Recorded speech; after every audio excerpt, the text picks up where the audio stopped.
¿Qué pasaría si algún día descubrieras que toda tu vida se construyó sobre una mentira, que el amor, el orgullo, incluso el legado de tu familia, fueron cuidadosamente diseñados para esconder una verdad tan oscura, que podría destruir todo lo que creías? Esto no es solo una historia, esta es la verdad de Wexley House, donde la sangre no se detuvo en un solo cuerpo, y cada pared sostuvo un secreto, y el más terrorífico, ese secreto, ha despertado. Era un húmedo y vacilante miércoles por la mañana cuando llegó la carta. Su sobre pálido y ligeramente arrugado, parecía haber viajado lejos, tocado por las manos inseguras de su propósito. La tinta, sin embargo, era fresca, cada floritura deliberada, elegante, y extrañamente ceremonial, como si el escritor hubiera creado cada palabra con una urgencia temblorosa.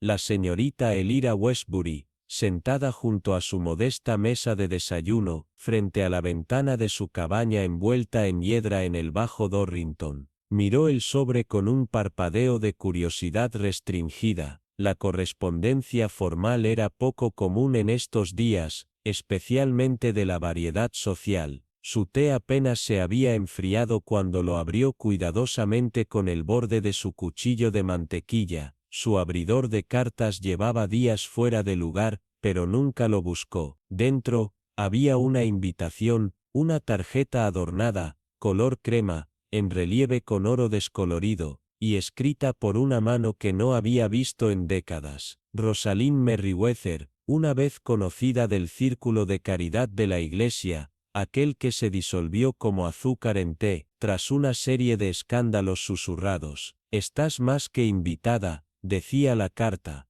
a la boda de mi amada sobrina, Celestine Vine, en Windmere Hollow. Elira parpadeó. Windmere Hollow, ese nombre agitó algo en su memoria, como el eco de un sueño medio recordado, una casa más conocida por lo que escondía, que por lo que revelaba. La nota continuaba: significaría mucho para nosotras si asistiera. La frase se sentía extrañamente tensa, no como una invitación, sino como una citación envuelta en cortesía. Elira no tenía una relación real con Celestine, y Rosalind se había desvanecido hace tiempo de su periferia social. ¿Por qué ahora? ¿Por qué ella? Y sin embargo, como una mujer en sintonía con las vibraciones sutiles del comportamiento humano, Elira sintió algo oculto entre las líneas, algo alegado y deshilachado. Para el mediodía, ya había resuelto asistir, no por cortesía, sino porque algo dentro de ella susurraba que Windmere Hollow tenía secretos que deseaban ser vistos. El camino a la finca serpenteaba a través de un paisaje de primavera reacia. Los árboles, esqueléticos pero en ciernes, los setos, pesados de humedad y silencio. Cuando Windmere Hollow apareció finalmente, a través de un velo de niebla, la golpeó no como un hogar, sino como un monumento. Su fachada de piedra, moteada de hiedra, sus ventanas, oscuras y vigilantes, una casa que había conocido el dolor, y elegido enterrarlo bajo capas de etiqueta y rosas. Una criada respondió a la puerta, sus ojos, muy abiertos e inseguros, sus dedos torciendo el delantal en el lenguaje universal de los asustados. En el interior, el aire era espeso, no con el caos jubiloso de los preparativos de una boda, sino con una quietud cuidadosamente mantenida, como si cualquier sonido fuerte pudiera romper una ilusión frágil. El salón delantero era grandioso, pero tenue, lleno de muebles de otra época, y un aroma a madera vieja y lavanda, que no lograba enmascarar la humedad.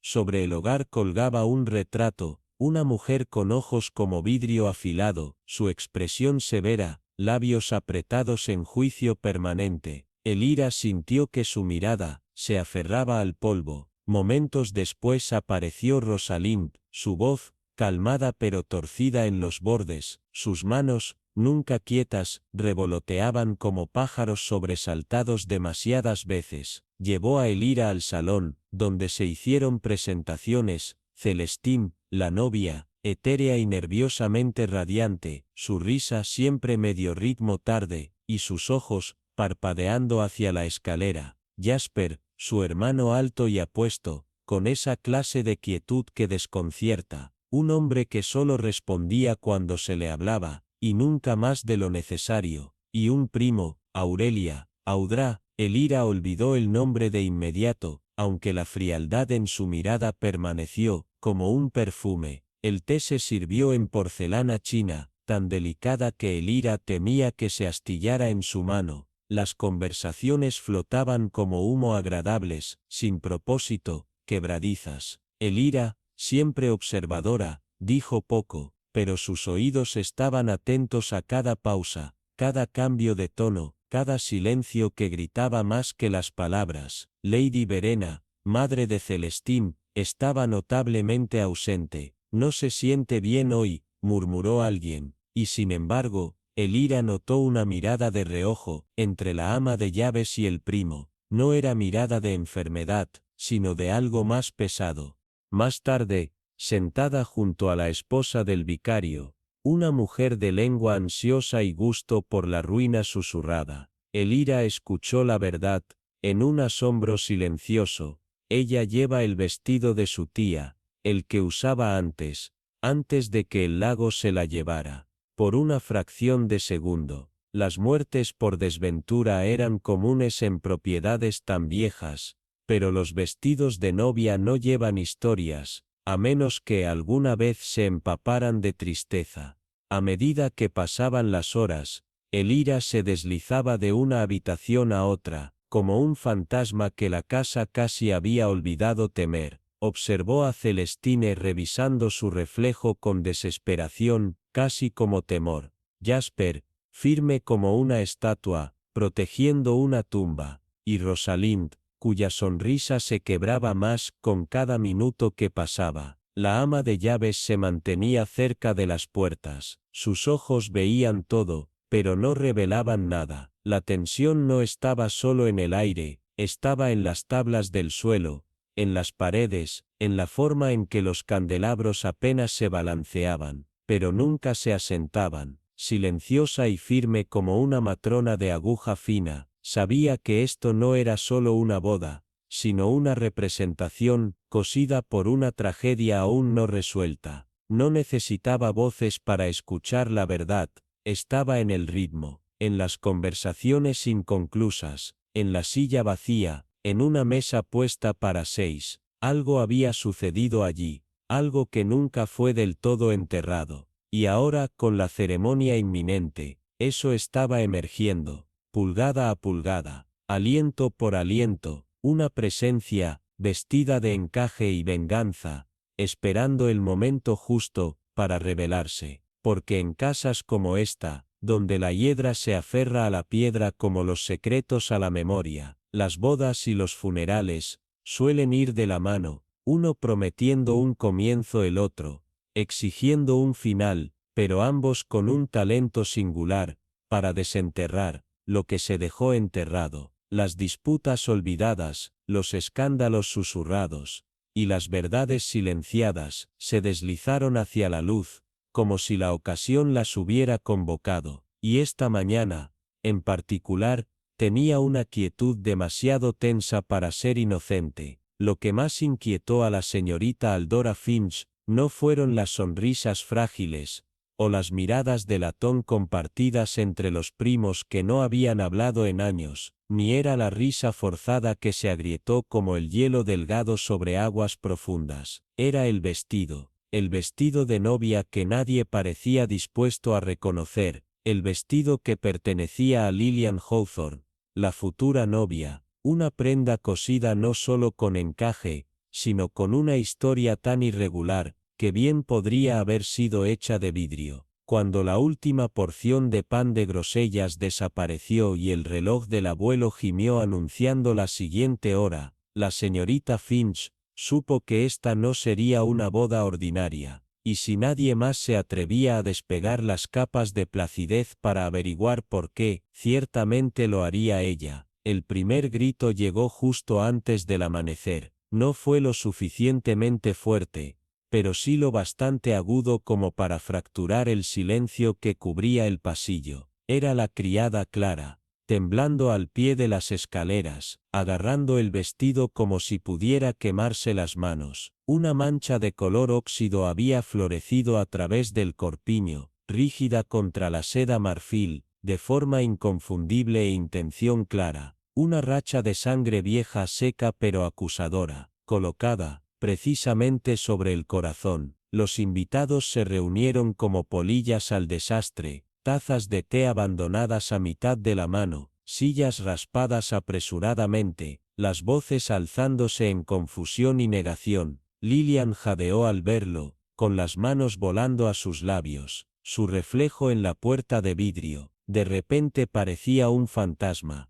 Su hermano Henry se puso rígido junto a la chimenea, pero la señorita Finch notó que sus ojos no estaban sobre su hermana, estaban fijados en el jardinero, afuera, que se detuvo en seco en el instante en que vio el vestido. La tía Eleanor ofreció una débil teoría de travesura, sus palabras flotaban en una voz demasiado ligera, demasiado ansiosa por redirigir la atención. Alguien sugirió una broma vengativa, tal vez de un examante, o un primo amargado, pero sus ojos nerviosos se dirigieron hacia el corredor, como si temieran que alguien pudiera escuchar. Luego vinieron los murmullos. El vestido está maldito, decían algunos, tejido con el dolor de la madre de la novia, que lo había usado una vez y nunca vivió para quitárselo. Pero las maldiciones son chivos expiatorios convenientes cuando la culpa supura justo debajo de la superficie, y la señorita Finch, tejiendo bucles inactivos en su regazo, vio más allá del pánico, hacia las actuaciones ocultas a plena vista. El agarre de Henry en su vaso de brandy era demasiado apretado, con los nudillos blancos. La prima Beatriz, siempre con la lengua afilada, retorcía sus guantes de encaje hasta que la tela se rompió, y la propia Lilian lloraba en ráfagas que parecían demasiado medidas, como si escuchara más de lo que lloraba. Ese vestido no era un simple tejido, era un mensaje, uno grabado en silencio, y presentado en sangre, y la casa no reaccionó con sorpresa, sino con reconocimiento. Al mediodía, los salones se dividían como territorios, cada rostro protegido, cada saludo mezclado con sospecha. La señorita Finch observó a la hija del jardinero deslizar una carta debajo de una puerta, vio al viejo mayordomo balbucear frente a un cajón cerrado en el aparador, y escuchó cómo los dedos del pianista se detenían, justo el tiempo suficiente para marcar un nombre. Sí, se había contaminado un vestido de novia. Pero no era una broma, era un cálculo, muy retrasado, y alguien dentro de estas paredes había cosido esa mancha con intención, sabiendo exactamente qué viejos fantasmas quería agitar. Y si la señorita Finch había aprendido algo en sus años tranquilos, era esto: la gente hará casi cualquier cosa para esconder el pasado. Pero la sangre, incluso cuando se seca, tiene una forma de hablar más fuerte que cualquier voto susurrado en el altar. La casa se alzaba como una reliquia de viejos pecados, sus pasillos bordeados de retratos que no colgaban, sino que miraban. El aire, denso, lleno de algo táctil, algo antiguo que se aferraba a cada pomo de la puerta y cada cortina de terciopelo, como polvo que nunca se barre. La ocasión era una boda, sí, pero debajo del delicado encaje y las sonrisas forzadas, todos podían sentirlo: un pulso, estable y premonitorio, como un latido bajo las tablas del piso. Y Solde, la novia, se movía como si caminara sobre el agua, cada paso, deliberado, cada sonrisa, demasiado frágil, su mirada parpadeante, cargada con la expresión de quien ha vislumbrado un futuro que desesperadamente desea no ver. El vestido manchado de sangre apareció antes de que la luz de la mañana calentara del todo el ala este. No fue descubierto con reverencia, sino escondido detrás de un cofre en la sala de costura. Su corpiño satinado, empañado por una floración oscura y extendida que nadie podía explicar, pero todos reconocieron en silencio. La criada que lo encontró, temblaba, pero no decía nada, como si la casa misma prohibiera reacciones fuertes, y cuando lo mostró a los demás, los invitados y la familia reaccionaron con una mezcla de negación y temor, cada uno más preocupado por las apariencias que por el significado. Isolde lloró, sí, pero incluso esa pena parecía ensayada, como si sus verdaderas emociones hubieran sido enterradas hacía semanas, bajo el peso de la obligación, el escándalo, o ambos. Eleanor Vance, sentada como siempre en su rincón tranquilo, con el tejido inmóvil en su regazo, vio cómo todo se desarrollaba con la calma de quien sabe que la violencia muchas veces llega vestida con encaje y perlas. Y luego, el artículo que faltaba, un cuchillo ceremonial adornado, usado durante generaciones para cortar pasteles de boda en la familia, había desaparecido. Se había esfumado de su cuna de terciopelo en el gabinete, junto a las escaleras de los sirvientes. No se mencionó, ni un susurro, pero su ausencia gritaba más fuerte que cualquier confrontación. La ceremonia en la capilla, lejos de ser sagrada o alegre, se sintió como un concurso de miedo. Las palabras del vicario cayeron con eco hueco, los votos de Isolde tropezaron, y su ramo temblaba como una confesión. El novio, guapo y rígido, sostenía su mano con un agarre demasiado firme para ser reconfortante. Cuando la besó, se sintió obligatorio, una actuación para sellar un pacto en el que nadie creía. Los aplausos de los invitados sonaron, pero eran ecos en una tumba. En la recepción, las bandejas de plata brillaban bajo la lámpara de araña como armas, ruidosa, forzada, cada brindis, una despedida disfrazada de celebración. El hermano de Isolde estaba demasiado quieto, demasiado silencioso. Sus ojos nunca miraban directamente a nadie. Mientras tanto, su tía revoloteaba de invitado en invitado, hablando rápido, sonriendo demasiado, y observando a todos, como si esperara que alguien se quebrara. Los ojos de Eleanor, afilados bajo su exterior apacible, captaban cada detalle, cómo el cocinero susurraba al jardinero, cómo la puerta del sótano se abrió 2 veces esa tarde, sin razón aparente, cómo la mirada de Isolde volvía, una y otra vez, no a su nuevo esposo, sino a la ventana, como si esperara que alguien llegara, o escapara. La sangre, el cuchillo faltante, el miedo trenzado en cada interacción, estas no eran anomalías aisladas, fueron la continuación de un horror de hace mucho tiempo, eco de un secreto tan profundamente incrustado en el tejido de esta familia, que ya no podía permanecer enterrado. Eleanor, compuesta, pero eléctrica debajo de la superficie, entendió entonces, con una claridad que relajaba en su finalidad. Esto no era un inicio, ni un final verdadero, era el siguiente capítulo en una historia de traición y consecuencia, y la casa, paciente y vengativa, acababa de comenzar a hablar nuevamente. Nadie podía decir cuándo la celebración había cambiado de la festividad a lo premonitorio. Tal vez nunca fue una verdadera celebración en absoluto, simplemente una ilusión frágil, unida por la obligación, el miedo y la esperanza desesperada, de que los viejos pecados pudieran enterrarse en el confeti y el pastel. La música se reproducía, un vals suave que se desenlazaba como una mentira contada demasiadas veces, y las conversaciones revoloteaban justo por encima de los susurros, quebradizas, ensayadas, como si todos temieran que hablar demasiado fuerte pudiera romper el delgado vaso de civilidad que sostenía el día. La novia y el novio,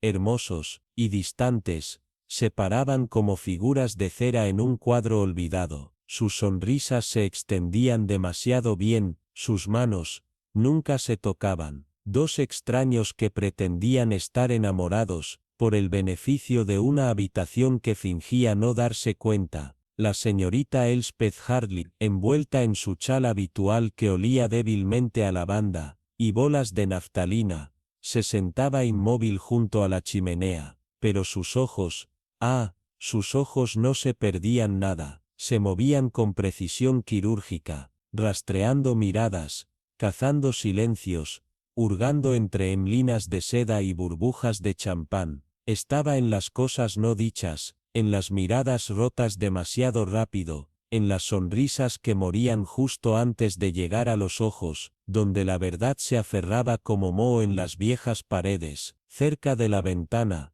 la mujer del vestido azul cielo, flimsia, aleteante, demasiado juvenil para su edad y posición, se estremeció cuando su mano rozó la del hombre calvo a su lado. Ambos se apartaron tan rápidamente, que una cuchara cayó y sonó contra el piso, sin ser notada por nadie, excepto por Elspeth. El hermano del novio, ya a la deriva en el alcohol, evitaba mirar el hogar por completo, donde el retrato restaurado del difunto padre de la novia sonreía serenamente, ocultando una grieta fresca en la pared, un defecto, no nacido de la descomposición, sino de la violencia, como sospechaba Elspeth.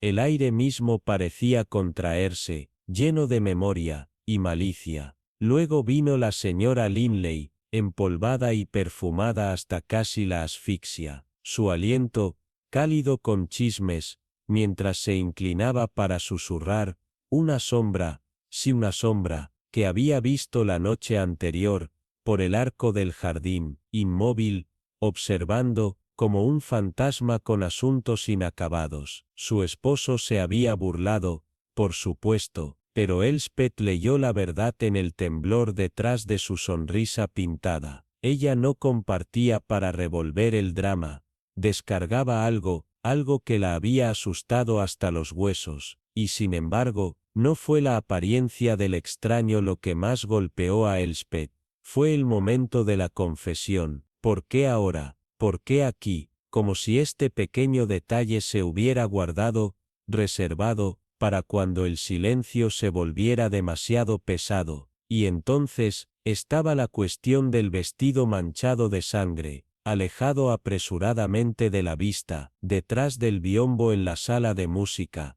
Hacía ya horas, su presencia, reconocida por ninguno, sus implicaciones, demasiado aterradoras para decirlas en voz alta. Nadie había hecho la única pregunta que importaba, no de quién es la sangre, sino, ¿por qué verla? No sorprendió a nadie. Mientras los invitados se agrupaban con cautela, los ojos corrían como aves sintiendo una tormenta venidera. Elspeth lo sintió, un cambio en la gravedad de la habitación, como si algo inevitable acabara de cruzar una puerta invisible, y luego como un hilo que se rompe en un tapiz, la dama de honor se derrumbó. La flauta de champán cayó de su mano con un jadeo cristalino, su piel, pálida como la escarcha, su cuerpo, se dobló sin ruido al suelo. La reacción fue lenta, como personas despertando de un sueño, el raspado de sillas, el tono agudo de voces, el sollozo contenido, de alguien que ya sabía lo que esto significaba. Elspeth no se movió, colocó su taza de té con la precisión de un ritual, sus ojos, no en la muchacha caída, sino en los que no se habían estremecido, los que estaban demasiado preparados para esto, demasiado tranquilos, demasiado resignados. Esto no era pánico, era un espectáculo, y en esa escalofriante realización, Elspeth lo vio con claridad. Esta reunión nunca fue sobre la alegría, fue un final del juego, un cálculo escenificado bajo encaje y votos, orquestado con cuidado por alguien que sabía cómo convertir el amor en apalancamiento, y el silencio en complicidad. Sea lo que sea que había comenzado hace años, algo que se arrastraba bajo secretos familiares y engaños educados, finalmente se desataba al aire libre, y el colapso de esta noche era solo la primera nota, en una sinfonía de consecuencias que alguien en esa habitación había estado componiendo durante demasiado tiempo. La celebración se había deshecho con tanta precisión, tan elegantemente hacia el caos, que casi parecía orquestada, como si algún director antiguo, escondido dentro de los huesos de la casa, hubiera alzado su batuta, y convocado siglos de susurros silenciados para despertar desde los muros. No fue un accidente,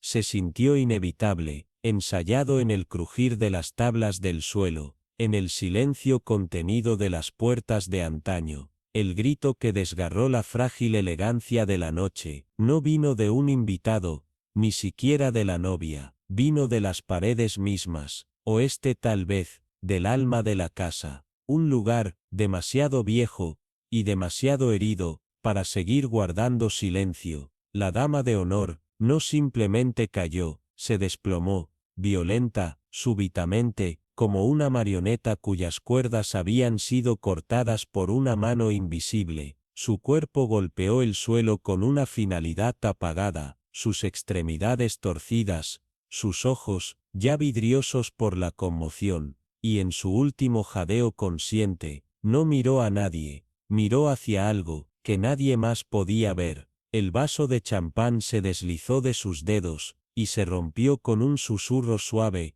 cristalino, un sonido demasiado delicado, para un momento que reescribió el aire de la habitación. Nadie se movió, la música, se había detenido a mitad de nota. El aire, colgaba como una respiración contenida. El novio permanecía rígido, un punto fijo en el mar de quietud. Sus ojos, amplios, pero con un reconocimiento extraño, medio recordado, como si el rostro de la muchacha hubiera despertado algo enterrado en lugar de lamentar algo perdido. La novia, su velo temblando con la ligera brisa de puertas abiertas, parecía haberse convertido en mármol, demasiado horrorizada para hablar, demasiado aturdida para gritar. Una parte de ella, ya lo sabía, incluso antes que los demás, esto no era solo una tragedia, era herencia, y en medio de este momento congelado, la señorita Evangeline Gray se movió, no con pánico, sino con la misteriosa calma, del tipo que solo proviene de haber visto demasiadas verdades. Ella era el tipo de mujer que las personas olvidaron hasta que necesitan recordar. Su presencia en la boda se acumuló con la tradición familiar, una figura mantenida más fuera de la cortesía que del amor, pero ahora,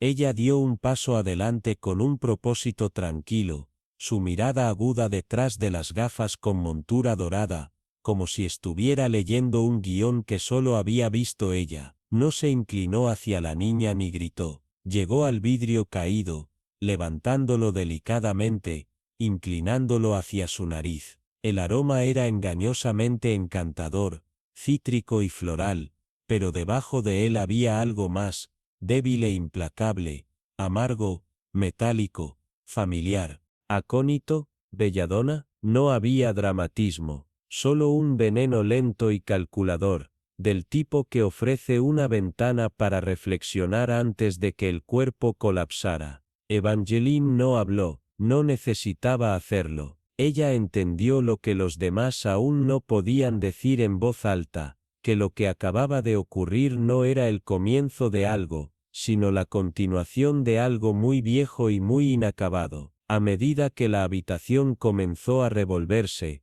los sirvientes susurraban, los invitados se apretaban las perlas entre sus dedos, y una voz antigua rompió el ruido ascendente. Lady Winthrop, quebradiza y afilada su voz como algo agrietado y reparado demasiadas veces. Sus dedos retorcidos agarraron el broche en forma de serpiente en su cuello mientras siseaba, casi para sí misma. Ese vestido debería haberse quedado enterrado. Después de lo que sucedió la última vez, sus palabras colgaban como humo y lentamente, las caras comenzaron a cambiar. Sí, los recuerdos se ensancharon: la novia original, la tía, el estanque, la luna llena, su cuerpo hallado boca abajo en el agua, su vestido floreciendo a su alrededor como una capa, su boca abierta con una sorpresa eterna. El mismo vestido ahora usado por su sobrina. Hace 3 noches había sido extraído de su tumba de cedro con reverencia, presionado, perfumado, pero Evangeline lo había olido entonces, debajo de las bolsitas de lavanda y bolas de polilla, el aroma de la pudrición, de memoria, de algo inacabado. La llegada del doctor no cambió nada. Él pronunció vital, ladró instrucciones vagas, pero incluso él podía sentir el temor grueso y antiguo en el aire, como algo que observaba desde las vigas. La familia se astilló, cada pedazo de culpa parpadeando en sus caras, el hermano cuyos ojos se lanzaron demasiado rápido, el padre cuyas manos no dejarían de temblar, la abuela murmurando en un dialecto que nadie podía identificar, sus palabras más maldición que oración. Para el crepúsculo, la casa se había vaciado, convertida en algo menos una casa y más un teatro atenuado entre actos. Los invitados se deslizaron en autos y sombras. La novia se quedó quieta,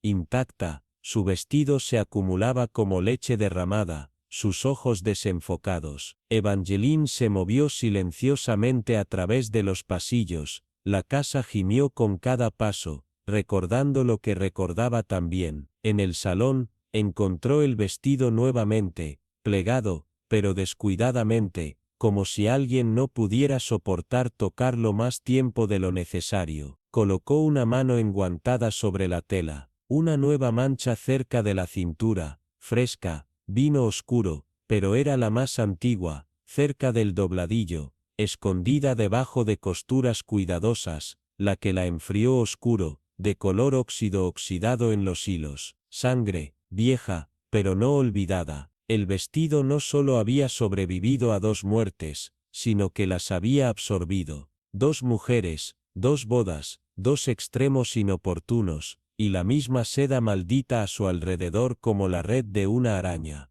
Esto no fue una coincidencia, esto fue diseño, y alguien, tal vez incluso alguien parado en esa habitación antes, se aseguró de que la historia no solo se repitiera, sino que se intensificara. La mirada de Evangeline se endureció, el velo había sido levantado, no solo de la cabeza de la novia, sino de un pasado que todos habían tratado de olvidar, y cuando regresó a su asiento junto al fuego, donde su tejido de punto aún no se había tocado, dejó que las llamas se reflejaran en sus ojos. La noche no había terminado. El siguiente grito, estaba segura, haría eco más fuerte, y no vendría del miedo, sino de la revelación, porque quien había comenzado este hilo de muerte hace tantos años, acababa de recoger la aguja nuevamente. El aire estaba demasiado quieto para una celebración, demasiado vigilante, como si la casa misma se hubiera preparado para algo impío encerrado en encaje y votos. Comenzó, no con un grito, sino con silencio lo amable, tan denso que se tragó la risa a mitad de la respiración, se convirtió en la música quebradiza y se asentó como una mortaja sobre los juerguistas justo cuando la dama de honor cruzó junto a la mesa del pastel, su colapso tan repentino que se parecía más a la ejecución que a la caída. Una flauta de champán rodó de su mano, seguida por una sola caída carmesí de vino, sino algo mucho más deliberado. Los invitados se congelaron en un pacto tácito de incredulidad, sus expresiones grabadas en el temor de porcelana, mientras que la mirada del novio se deslizó de la niña caída a la novia con un desapego extraño, como si la hubiera confundido con alguien más. La propia novia se quedó con los ojos huecos, su velo temblando, no por la brisa, sino por algún temblor interno de reconocimiento, y en la esquina, cerca del imponente hogar donde los retratos ancestrales observaban la falta de pellas, se sentó la señorita Isadora Thorne, una mujer de la que rara vez se hablaba y nunca se esperaba, su invitación atribuida a la obligación en lugar de al afecto. Sin embargo, permaneció inmóvil, su comportamiento preciso, sus manos enguantadas dobladas con la serenidad de una mujer que asistía a un ritual largo. Ella no miró al cuerpo ni a la criada llorosa, en cambio sus ojos se fijaron en el dobladillo del vestido de boda cerca del hogar, un fino borde de encaje ahora espolvoreado con cenizas y algo más oscuro. Había olido el vestido antes, cuando la curiosidad la llevó a seguir sus dedos a través de su seda preservada. Se había apestado débilmente de cedro húmedo y lirios que se habían marchitado demasiado tiempo en un jarrón. Veneno sí, pero no en el vaso. Algo más viejo, incrustado en la tradición, cosido en las costuras de esta herencia maldita. La policía llegó, cortés, pomposa y no preparada, catalogando histeria en lugar de homicidio. Pero Isadora vio a un invitado demasiado compuesto, su duelo calculado con la precisión de una actuación en el escenario. Dolor, sí, pero coreografiado. Y no era la primera vez. En susurros llevados por caminos de jardín y dentro de los bancos envueltos en incienso, la aldea había murmurado durante mucho tiempo la maldición nupcial de la familia, cada hija condenada, cada ceremonia seguida de escándalo o tragedia, desapariciones, muertes, reputaciones arruinadas que se lavaron aguas abajo como confeti después de la tormenta. La matriarca había enterrado a 3 hermanas, una se ahogó en el huerto bien, otra desapareció antes de la ceremonia, sus zapatos encontrados fuera de la ventana. La última fue enterrada en un vestido casi idéntico al usado hoy, solo que el suyo había llevado una lágrima oculta, cuidadosamente reparada con hilo rojo, como si fuera carne y destino vinculantes. Isadora recordó el olor de ese hilo, recordó el grito que había llegado demasiado tarde y el silencio que siguió, que nunca se levantó realmente. Y ahora, sentada junto a la chimenea fría, con el vestido cubierto de rodillas como un paciente que esperaba el diagnóstico, trazó una costura oculta con su uña y lo sintió, una línea de rigidez donde la tela no debería resistir, algo cosido adentro, mientras los sirvientes murmuraban y el viento susurraba secretos a través de las tablas del piso. Isadora sonrió débilmente. Esto no fue una coincidencia, esto era continuidad. Alguien había aprendido a usar el legado como arma, cosiendo la venganza en ritual y ocultando retribución detrás de encaje y perlas. Ella no llamaría a la gente, ella no gritaría acusaciones, no, ella miraría, tranquila como el anochecer, hasta que el culpable volviera a caer, y cuando lo hicieran la casa recordaría, y esta vez, así también ella, porque esta no fue solo otra boda en ruinas, este fue el tercer acto en una obra de teatro en ensayo, y la señorita Isadora Thorne terminó de fingir que no conocía sus líneas. La tormenta había pasado hacía horas, pero la casa todavía gimió debajo del peso de las cosas sin decir, sus vigas crujían como huesos cansados, su silencio grueso como secretos que se fueron demasiado largos para pudrirse. Eleanor Brain se paró sola en el ático de la finca Hawthorne, rodeada por el aroma de la tela comida de polilla y el cedro envejecido, su aliento poco profundo, ojos fijos en el viejo tronco medio cerrado, debajo de las decoraciones y cajas navideñas olvidadas etiquetadas con una letra temblorosa. Algo la había atraído aquí, un instinto, tal vez, o algo más viejo entretejido en su sangre. Sus dedos cepillaron la tapa, el polvo floreciendo en el aire como cenizas de un fuego muerto desde hace mucho tiempo, y cuando se abrió con un suspiro reacio, lo que vio dentro no pertenecía a este mundo, ya no. El vestido de novia, una vez luminoso,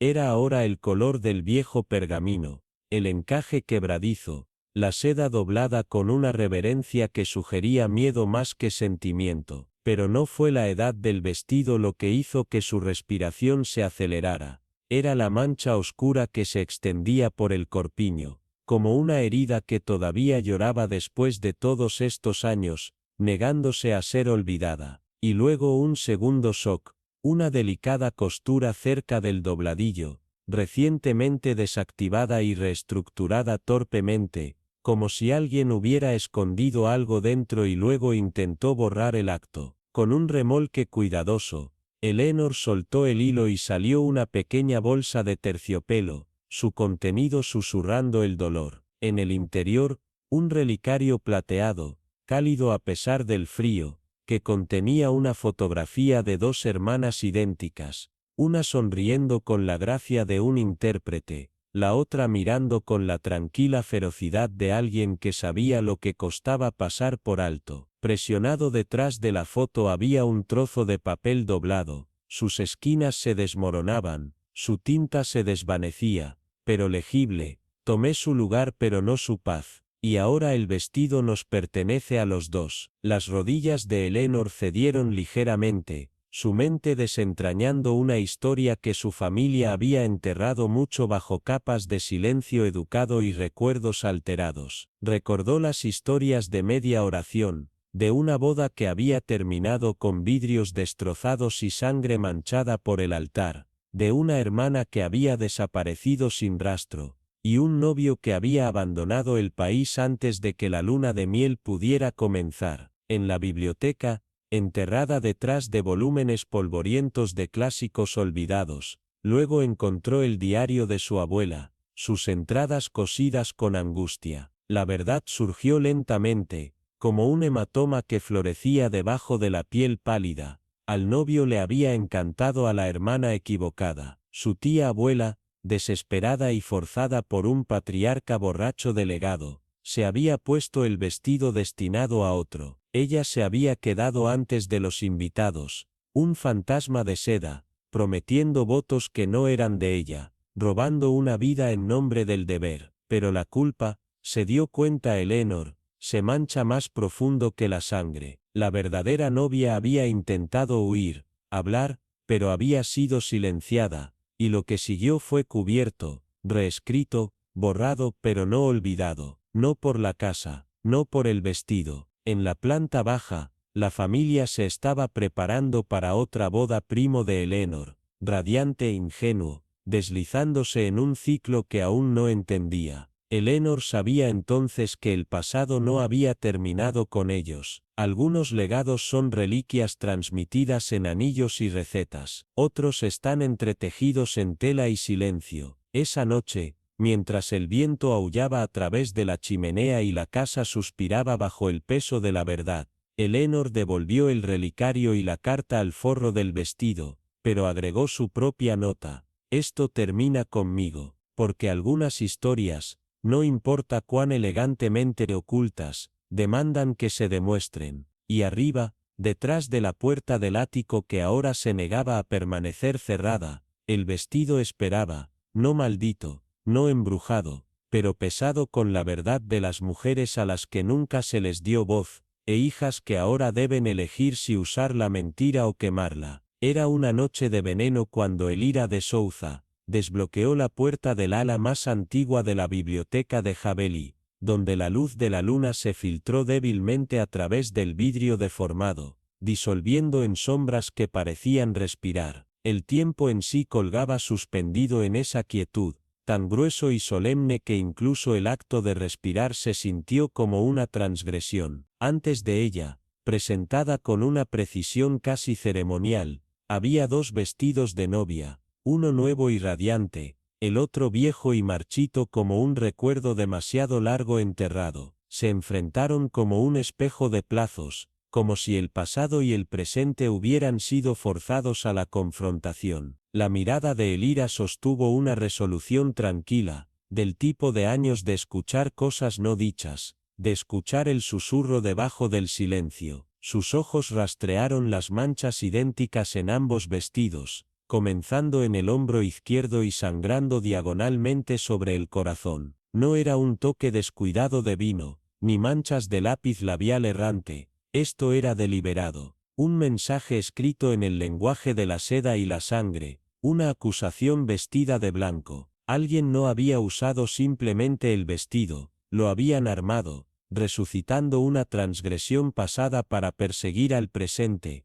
lo que obligó a cada testigo a recordar lo que habían pasado años tratando de olvidar. Luego, desde debajo de una silla cubierta de polvo en la esquina, recuperó un pañuelo, su tela amarillenta con edad, su borde marcado en tinta sepia que se desvanecía. El vestido era mío, pero la novia no lo era. El aliento de Elira se atrapó en su garganta, al igual que un eco que despierta de lo más profundo de su memoria. Esa fatídica noche de bodas comenzó a reproducirse en destellos vívidos, la repentina insistencia de la novia en cambiar los vestidos en el último momento, la expresión fugaz del novio de inquietud mientras la veía regresar por el pasillo, y el único invitado cuyo nombre nunca había aparecido en la lista de invitaciones, pero logró permanecer en cada fotografía tomada. A la mañana siguiente, cuando la luz del sol comenzó a arrastrarse a través del piso de piedra,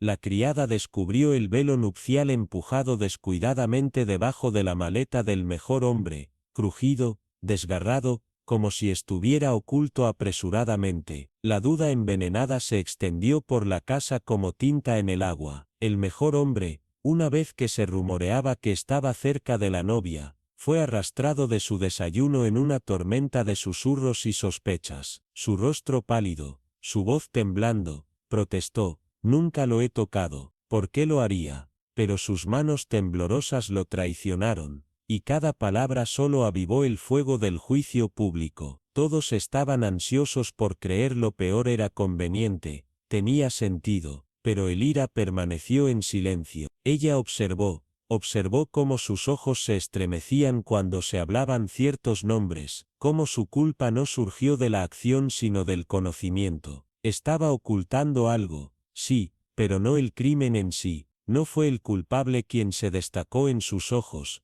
sino la única persona cuyo comportamiento permaneció demasiado tranquilo, demasiado ensayado. Las sonrisas pueden ser máscaras, y esta se ajusta demasiado bien. Esa noche, mientras los argumentos silenciosos se desplazaban por los pasillos como murmullos fantasmales, Elira regresó a la biblioteca. El libro de visitas esperaba en una mesa auxiliar, con décadas de nombres, firmas y presencias fugaces de cuero. No buscó quién estaba aquí, sino por quién no debería haber sido, nombres de viejas tragedias que ahora llevaban caras nuevas.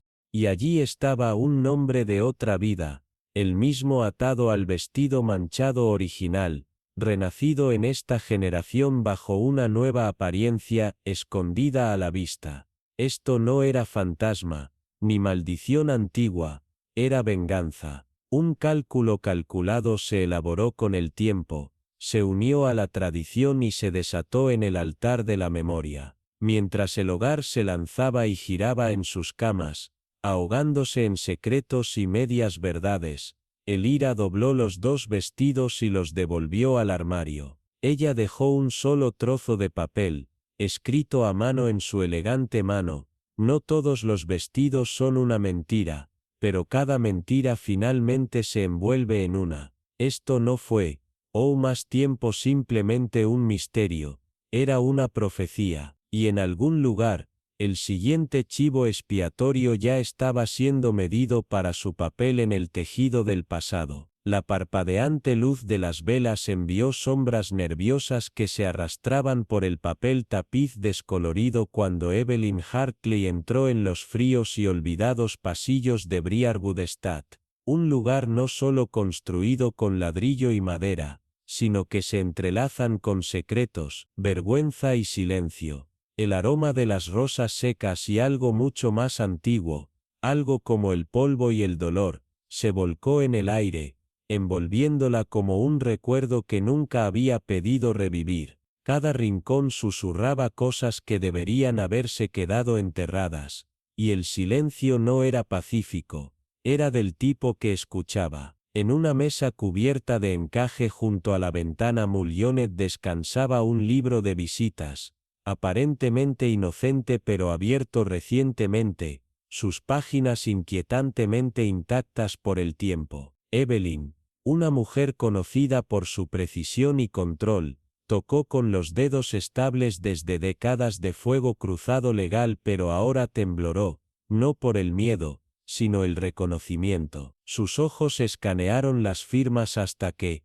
a mitad de camino, una página fechó la noche de la boda de Hawthorne, la que había terminado no en votos sino en una desaparición. La encontró Helena Ashcroft. El nombre la golpeó como un veredicto. No pertenecía allí. Helena había muerto trágicamente en un incendio hace 33 años en esta misma casa. Su cuerpo nunca se encontró por completo, su velo aún ardiendo en los restos de su habitación. Sin embargo, la firma no se desvaneció, no envejecía, era reciente, la tinta todavía oscura y asertiva. O alguien se había atrevido a forjar el nombre de una mujer muerta larga, o Elena nunca se había ido realmente. El aliento de Evelyn se enganchó. No fue un deslizamiento clerical, fue un mensaje, un desafío. Recordó lo que los lugareños todavía susurraban en pubs y salones, sobre la novia que desapareció de su camerino, el novio encontrado horas más tarde balanceándose en el ático susurrando rimas de guardería, y la puerta de la capilla no marcada con un signo de bienvenida, sino un guante, el guante de Elena, impulsado por la madera con un alfiler oxidado. Evelyn no había regresado por nostalgia o reconciliación, ella había venido por lo que había sido enterrada en generaciones de silencio educado e historia reescrita. Mientras subía las escaleras, cada escalón gimió con el peso de décadas, sintió que la casa miraba. En la guardería, sin tocar desde el incidente, encontró el velo, nuevamente, pero ahora colgaba como una advertencia desde el borde de una cuna vacía, manchada con algo oscuro que ya no olía a vino. Debajo de él yacía un sobre quebradizo, envejecido pero sin sello, que contiene una sola línea en la escritura a mano. Evelyn sabía por letras viejas, llevaba mi vestido, pero no mi destino. Elena, el velo se había desvanecido hace años después de la tragedia, supuestamente destruido, sin embargo había reaparecido en una subasta de antigüedades vienesa hace solo unos meses, sujeto anónimamente. Ahora regresó a casa como una reliquia maldita atraída a la fuente. La sangre de Evelyn se enfrió. En el espejo del pasillo, para un latido, no vio a sí misma sino otra, una mujer con los ojos de su tía, la misma inclinación de la cabeza, la misma ira enterrada debajo del encanto practicado. Esto no fue inquietante alimentado por la superstición o los cuentos susurrados. Fue una venganza cuidadosamente vestida de ritual y memoria. Alguien había regresado, para no recordar el pasado, sino para revivirlo, y corregirlo. A la mañana siguiente, Evelyn visitó al secretario municipal bajo el pretexto de la curiosidad, pero su solicitud fue precisa. Los registros originales de 1992 y 1960, el libro más antiguo era reacio a abrir, su columna vertebral agrietada como los huesos viejos, pero cuando ella llegó a la página, su aliento atrapó nuevamente. El nombre de Elena apareció 2 veces, una vez por su propia boda, y nuevamente más tarde en casi identificación de manualmente. No fue un accidente clerical, fue un eco deliberado. El bolígrafo nunca había sido caído, simplemente había esperado. Alguien se había estado moviendo debajo de la superficie durante años, borrando, corrigiendo, reescribiendo la historia hasta que la verdad misma se convirtió en un fantasma. Evelyn cerró el registro con las manos temblorosas, no del miedo, sino la realización. La verdad no había muerto en el fuego, había vivido, transmitida como una herencia maldita cosida en reliquias familiares, y volvió a contar en las historias de la hora de acostarse que nadie se dio cuenta de que eran confesiones. El velo, el vestido, el nombre no eran reliquias, eran advertencias. La maldición nunca fue un castigo sobrenatural, era justicia sin terminar, y quien usara ese velo a continuación, quien se atrevió a caminar esos pasillos ciegos a la sangre debajo del encaje, no sería el primero en desaparecer antes del altar, pero podrían ser los últimos. Las sombras se aferraron al pasillo como las telarañas se giran del silencio, gruesas y sin perturbarse, mientras el ira se movía con cuidado deliberado. Su chal se dibujó firmemente alrededor de sus hombros, no del frío sino por instinto, como si el aire dentro de la casa de Hawthorne tuviera dientes. Las paredes parecían apoyarse con cada paso que daba, presionando recuerdos en su piel, risas desinteresadas, sollozos distantes, el susurro de tela que nunca sonaba como si perteneciera a los vivos. Ella había estado mirando a Myrcella, la madre de la novia, toda Eva Nin desde las esquinas de las habitaciones y detrás de las sonrisas educadas, observando el delicado temblor en sus dedos mientras vertía té, la forma en que sus ojos se estremecían cada vez que alguien pronunciaba la palabra vestido, como si fuera una pistola cargada. Pero lo que intrigó a Elira más no fue lo que hizo Myrcella, era lo que ella no hizo. Ella nunca miró el vestido, nunca habló de su legado, y cada vez que la risa se encendía en la mesa nupcial, su sonrisa se puso rígida, como si la culpa estuviera envuelta como seda debajo de su piel. No es el tipo de culpa que uno usa por ser descubierto, sino el tipo que se festera de lo que permanece oculto, lo que otros nunca descubren. Cuando Elira finalmente llamó a su puerta, se abrió de inmediato, demasiado inmediatamente, y Myrcella se paró allí como un retrato pintado de dolor y temor, su rostro pálido con la expectativa tranquila de que algo enterrado se estaba arañando. Elira entendió entonces,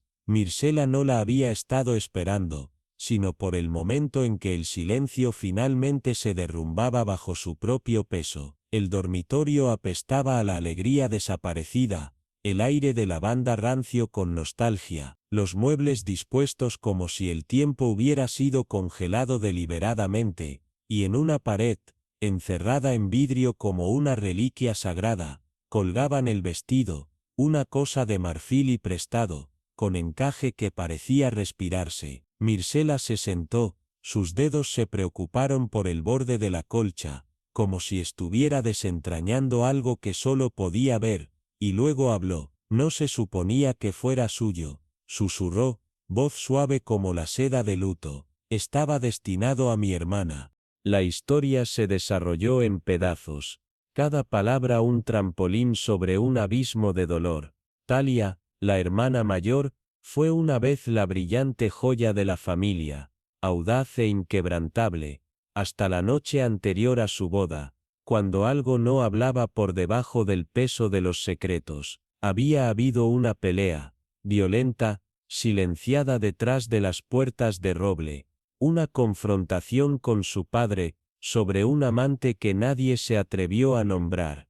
Talia había querido correr, en cambio, ella desapareció, y Myrcella, aturdida y avergonzada, fue empujada a su lugar en el altar, con el vestido que su hermana había elegido. Los labios botan que nunca tuvo la intención de hablar. Horas después, la celebración terminó con gritos. Encontraron el cuerpo de Talia en la piscina reflectante, su piel azul, sus ojos abiertos como si intentaran recordar cómo se sentía la traición. Dijeron que fue una caída, siempre lo hacen, pero la sangre en el dobladillo del vestido, fresca, discordante, nunca fue explicada. Myrcella se detuvo, tragando con fuerza. Cada novia que ha usado ese vestido desde entonces, dijo con voz ronca, ha sucedido algo, accidentes, muerte, los sigue Elira, me sigue. Sus ojos se llenaron de lágrimas, pero Elira no se estremeció. Las lágrimas nunca fueron pruebas de verdad, a veces fueron ensayadas, a veces reflexivas, y mientras escuchaba, creció una tranquila inquietud. La historia era convincente, desgarradora, pero demasiado refinada. Los huecos eran sutiles, como pinceladas omitidas en una pintura. No se mencionaron ciertos nombres, ciertos momentos se pasan más fácilmente. La confesión llevaba el esmalte de la repetición. Las palabras hablaban en voz alta a un espejo tan a menudo que se convertirían en un escudo. Elira, que había pasado décadas escuchando mentirosos y sobrevivientes por igual, sabía la diferencia entre una efusión y una actuación. Aún así, ella no ofreció interrupción, solo un gentil asentimiento en las pausas correctas, su silencio no pasivo, sino estratégico. Lo que Myrcella dijo podría tener raíces en la verdad, pero la verdadera historia, la pudrición en el núcleo, todavía estaba enterrada. Y luego, justo cuando se puso de pie para irse, ofreciendo a la mano temblorosa de Mircela un apretón suave y casi maternal, sintió Espinoso que algo no estaba observando. Justo afuera de la puerta, en el redil entre la sombra y el pasillo, alguien más había estado escuchando, una presencia apenas respirando, presionada contra la pared como una intención oscura. Quienquiera que haya captado cada palabra, pero no estaban allí para mayor claridad, estaban allí para municiones. Las confesiones, el IRA sabía, podían sanar, o podían usarse para torcer el destino como una cuchilla. A medida que la figura invisible se arrastró, con cuidado de evitar el tablero cerca del reloj del abuelo que siempre gimió como una advertencia, el IRA giró ligeramente. Sus ojos aterrizan una vez más en la caja de vidrio. En él, el vestido parecía brillar débilmente, como si se burlara de ella con su silencio. Algo no estaba bien. La maldición era real, pero tal vez no en la forma en que Mircela creía. El IRA había visto el dolor utilizado como camuflaje antes, y tenía la sensación de que esta historia no terminó en el pasado. No. Esta historia todavía estaba sangrando hacia el presente, y alguien en esta casa estaba listo para usarla de nuevo. Ella todavía no sabía quién. La culpa tiene muchas caras, no siempre usa la máscara de asesinato, a veces se envuelve en silencio, con la dolorosa esperanza de que las verdades enterradas permanezcan enterradas, que el pasado permanezca dormido y quieto. Pero en lugares como Ravencourt Hall, donde la historia se aferra a las cortinas y se filtra entre las tablas del piso, la culpa encuentra formas de respirar. Respira el aire como una respiración olvidada por mucho tiempo, crece a puerta cerrada y observa desde retratos que se niegan a la edad. La señorita Leona Hargrave, envejecida pero afilada como siempre, sintió esa mañana mientras se detuvo fuera de su cámara, el tipo de quietud que no está vacía, sino escuchando. Un borrador pasó por ella, frío a pesar de las ventanas selladas, seguido de un susurro de movimiento, como un dobladillo de vestido que desapareció en una esquina. No dijo nada, pero su mirada se endureció, su boca era una línea recta como si hubiera sellado 1000 sospechas. Al amanecer, un hilo venenoso había comenzado a desmoronarse por toda la casa, un susurro vestido como una historia empapada de temor. La criada Scullery, temblorosa y pálida, insistió en que había escuchado llorar detrás de la puerta azul del ala oeste, una parte de la casa que nadie debía entrar. El lacayo,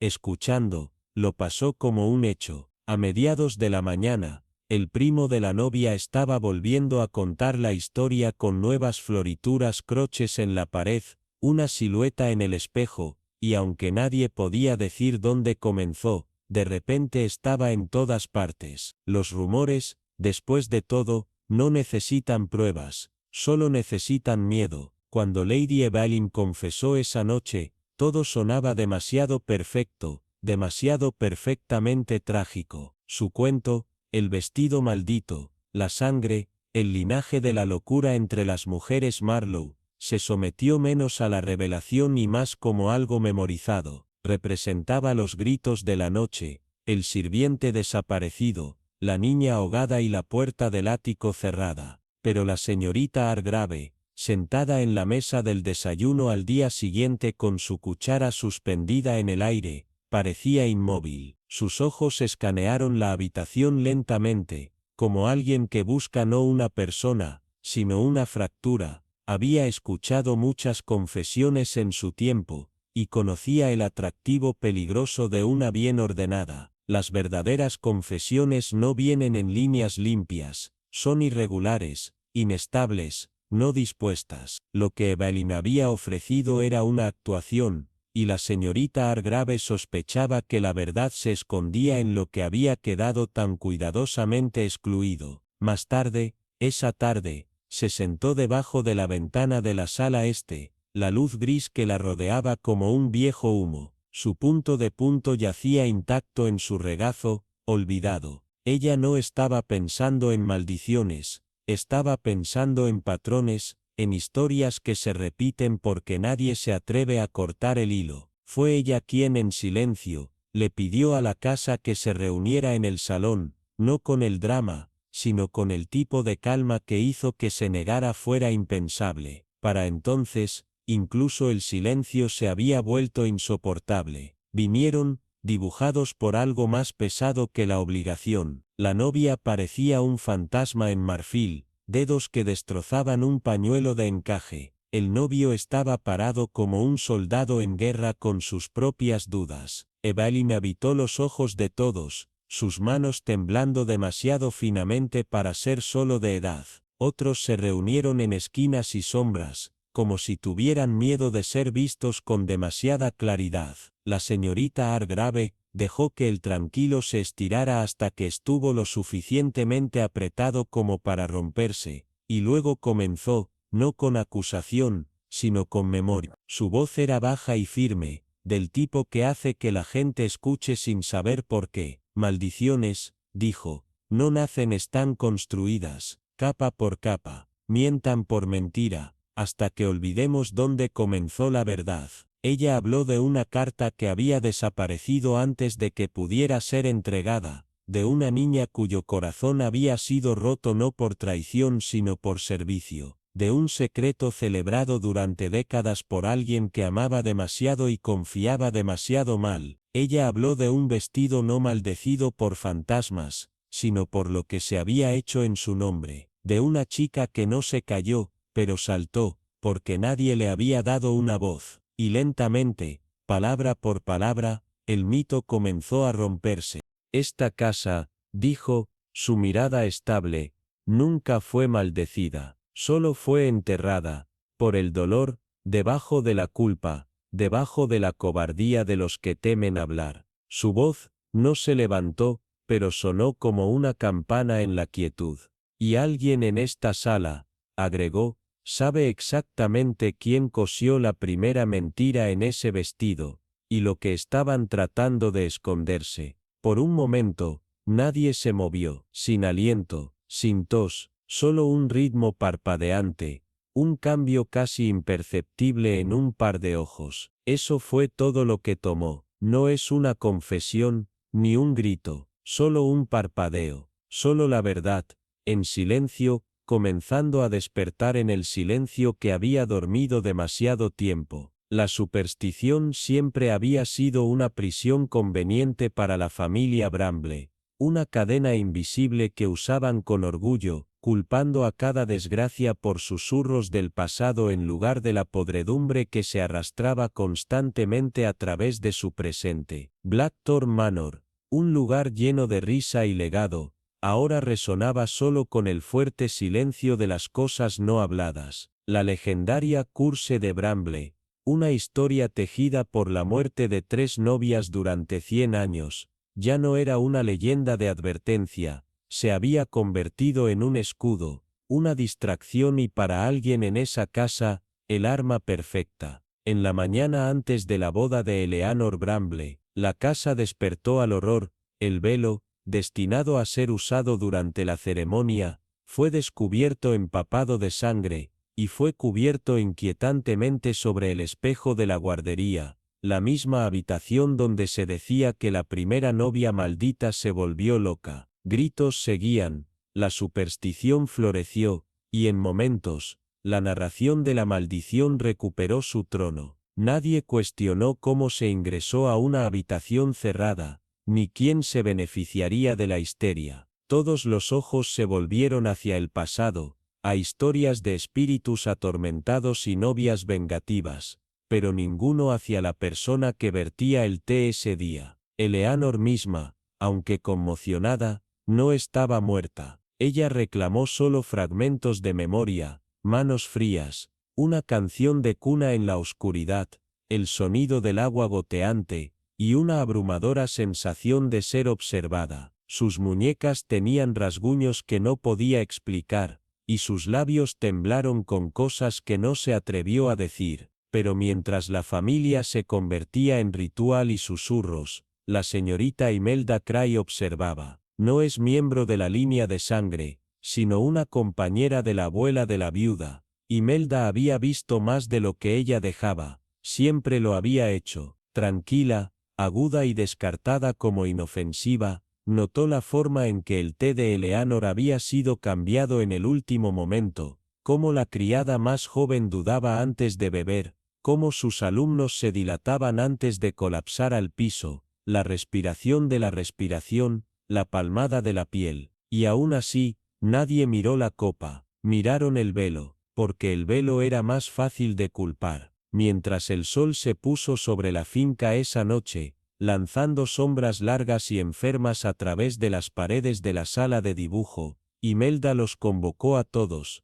gentilmente, cortésmente, con una voz que atraviesa los murmullos como un hilo atravesado. La familia no se reunió por obediencia, sino por temor, cada uno temeroso de lo que podría decir, o peor, lo que podría saber. Imelda se levantó de su silla lentamente, la luz de fuego brillaba en sus gafas, tejiendo agujas todavía descansando en su regazo como centinelas tranquilas, y luego, con una calma perfeccionada por años de escuchar y sobrevivir, ella habló. El velo, dijo, no había sido manchado por accidente, se había colocado deliberadamente para invocar pánico, un acto calculado para convocar al fantasma que todos temían, para que dejaran de notar lo único que importaba: el té, una bebida con belladona, un veneno amargo que nunca sería cuestionado en una casa demasiado ansiosa por ver fantasmas. Pero el veneno había alcanzado los labios equivocados. El objetivo siempre había sido Eleanor. Alguien había sabido que el té nupcial sería transmitido como parte del ritual de bendición, una tradición familiar inofensiva destinada a compartir suerte, pero se había convertido en un juego letal de ruleta. Solo una persona había llegado a la mansión sin previo aviso, solo uno tenía acceso a la cámara nupcial, a las rutinas de los sirvientes, a los secretos de la familia. Imelda giró los ojos lentamente, deliberadamente, hacia la joven Odette, la hija del difunto tío, separada durante años después de que su madre fuera desterrada en medio del esquema. Había regresado sonriendo, recatada, reclamando la reconciliación y la curiosidad.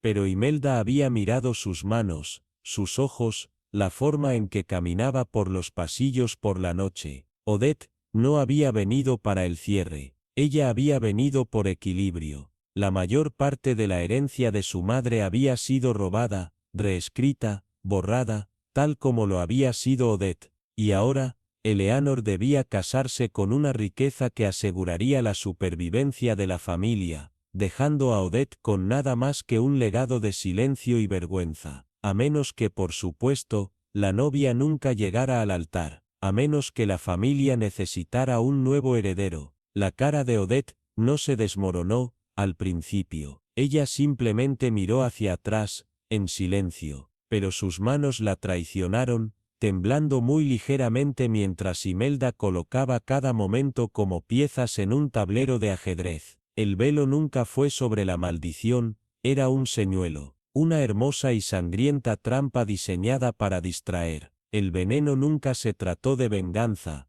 se trataba de herencia, identidad, y toda una vida de ser invisible. La voz de Imelda nunca se levantó, pero se hizo eco de un trueno en el silencio aturdido. Les diste un fantasma, dijo, para que no vean a la chica con un cuchillo detrás de su sonrisa. Y luego, finalmente, la máscara de Odette se rompió, no con lágrimas, pero con una sonrisa amarga. No había esperado ser atrapada, no por ella. La habitación se quedó quieta, salvo por la garrapata del reloj del manto, cada segundo como un latido que contaba el momento final de la mentira. La maldición de Zarza nunca había existido, era un cuento antes de acostarse, un mito, y Odette lo había armado a la perfección. Pero la verdadera tragedia, Imelda reflexionó mientras se sentaba una vez más y tomaba sus agujas, no era que hubieran creído en la maldición, era que habían dejado de creer entre sí. Al final,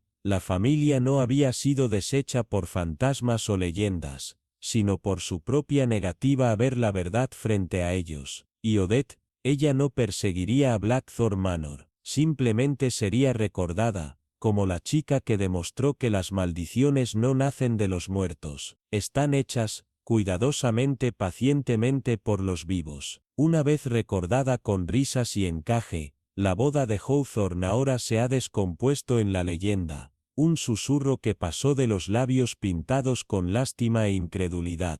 Nunca se ha hablado a la luz del día, solo murmurado a puerta cerrada como una maldición demasiado vergonzosa para nombrar. La novia, una vez celebrada, estaba parada como un fantasma debajo de un cielo que tenía su propio líder, como si los cielos mismos retrocedieran. Su rostro se agotó de toda alegría, su velo se marchitó como lirios olvidados, con los ojos muy abiertos y vacantes, como si intentara despertar de un sueño que se había torcido a la pesadilla. Momentos antes, ese mismo patio había hecho eco con el tintineo de cubiertos plateados y aplausos educados, pero ahora cayó en el silencio, perforado solo por el fuerte clic de grilletes que se encerraron alrededor de las muñecas de su hermano, esas mismas muñecas que cuando era niño, la habían levantado sobre sus hombros durante los festivales de verano y juró mantenerla segura para siempre. La traición se aferró al aire como el humo. Fue arrastrado no por extraños,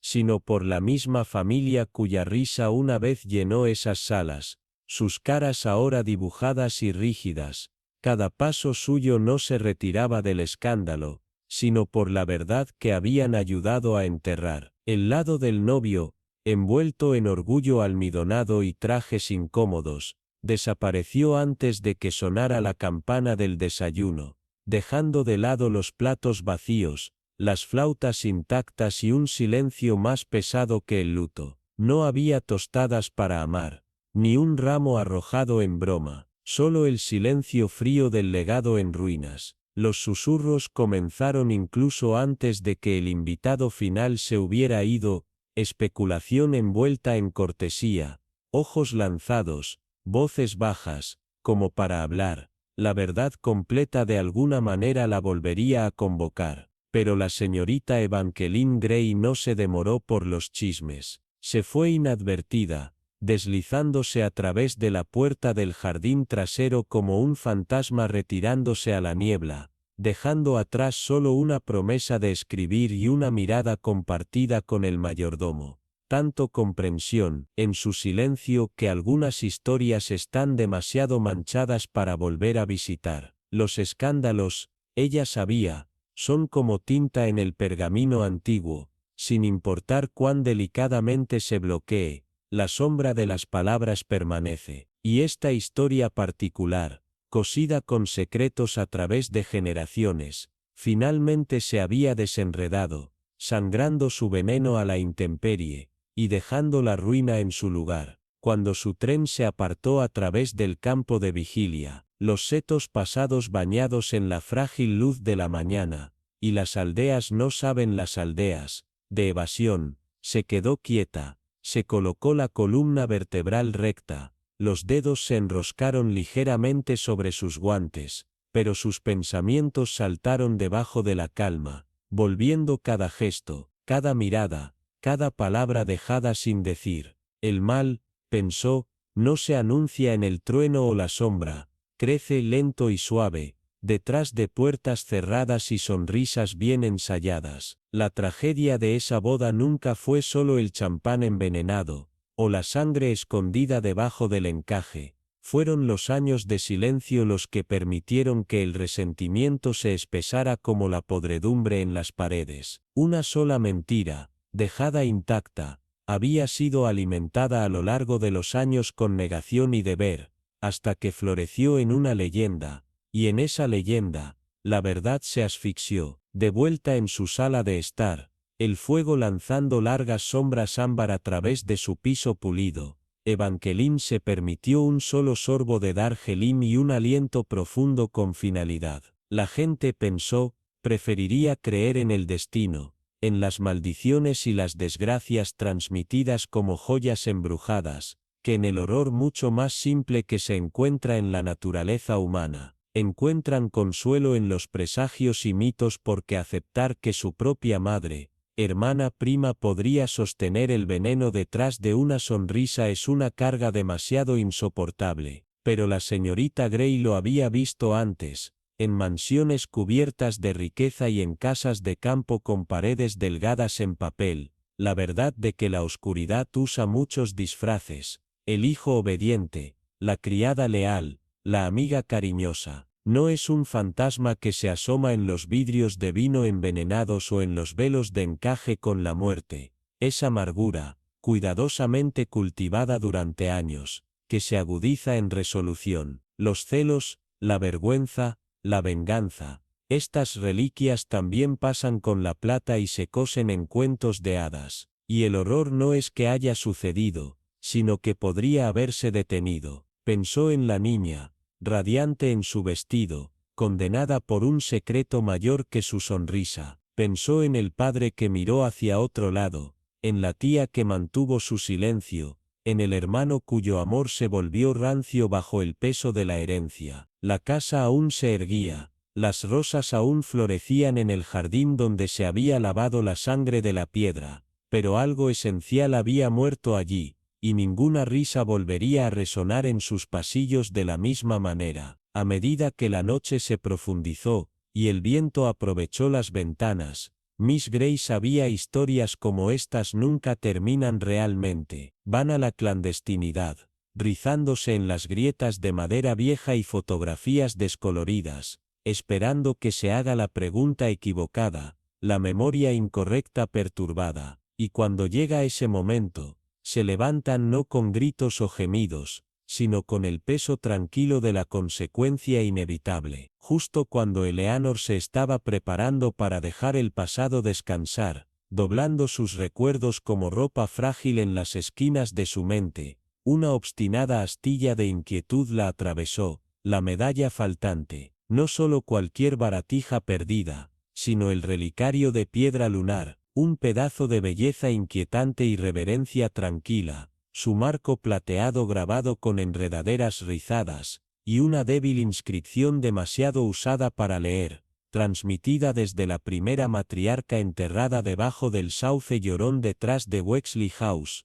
Siempre había vivido detrás del gabinete de vidrio en el salón, intacto, indiferente, pero pesado de significado, hasta que desapareció. Sin bloqueo roto, sin signos de entrada forzada, simplemente se fue, y curiosamente, en la misma mañana, se encontró un rastro de huellas embrujadas, que conducían desde el jardín occidental hasta las cámaras de la novia, y un solo hilo rojo, vívido, deliberado, se cubría firmemente alrededor de la barandilla de la escalera, como una advertencia de color sangre. En el caos que siguió, el descubrimiento del cuerpo, los jadeos detrás de las manos enguantadas, las miradas acusatorias intercambiadas sobre las tazas de porcelana, todo fue descartado, en silencio, como tantas verdades incómodas. El error de un sirviente, tal vez, la travesura de un niño,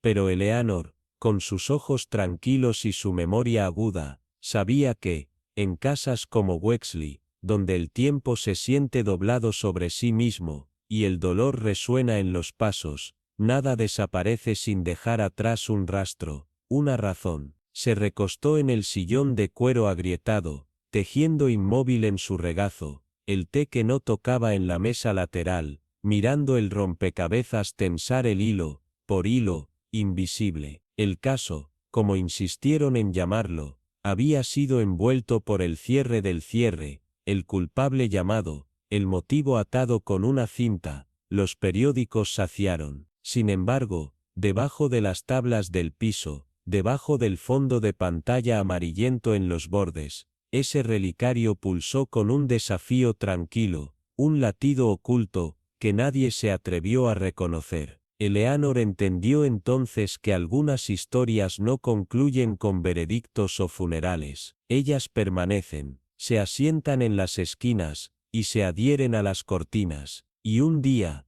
tal vez durante una renovación, el juego de un niño, o el tirón descuidado de un cajón, el colgante regresaría, no como un adorno, sino como un cálculo, porque los secretos, especialmente el tipo empapado en los huesos de un lugar como Wexley, no desaparecen, ellos fermentan, y cada familia los alberga. Algunos son tiernos, asuntos de los niños escondidos en cartas de amor, deudas selladas en silencio, nombres golpeados por testamentos, pero otros son más oscuros, más pesados, que se vuelven más agudos con el tiempo. No se transmiten como reliquias, sino como maldiciones incrustadas en líneas de sangre. No había espíritus que susurraban en la noche de la noche, ni exes tallados en espejos. El horror era humano, en forma de envidia, heridas viejas y resentimiento crecido como la podredumbre debajo de la cortesía. No fue un fantasma quien colocó el vestido de novia ensangrentado en la guardería,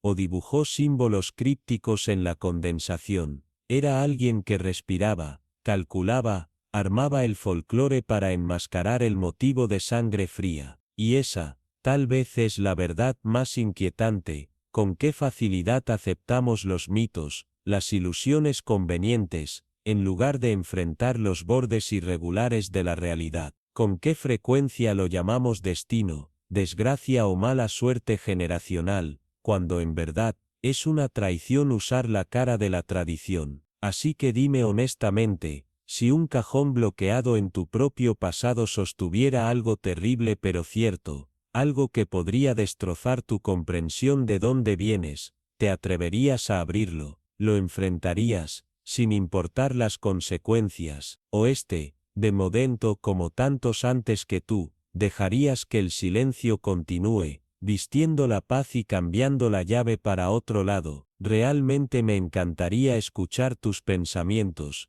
¿Crees que Eleanor descubrió la verdad completa, o todavía hay un hilo oculto en la herida debajo de las tablas del piso de Wexley House, esperando el momento adecuado? Y si te has sentido atrapado por este desentrañamiento de líneas de sangre, y la culpa enterrada, no olvides suscribirte para obtener más historias que rasquen debajo de la superficie de las fachadas educadas y las paredes manchadas de legado, porque al final, cada linaje lleva una historia. La pregunta es cuánto de ella nos atrevemos a descubrir, y cuánto hemos reescrito como una mentira hermosa y reconfortante.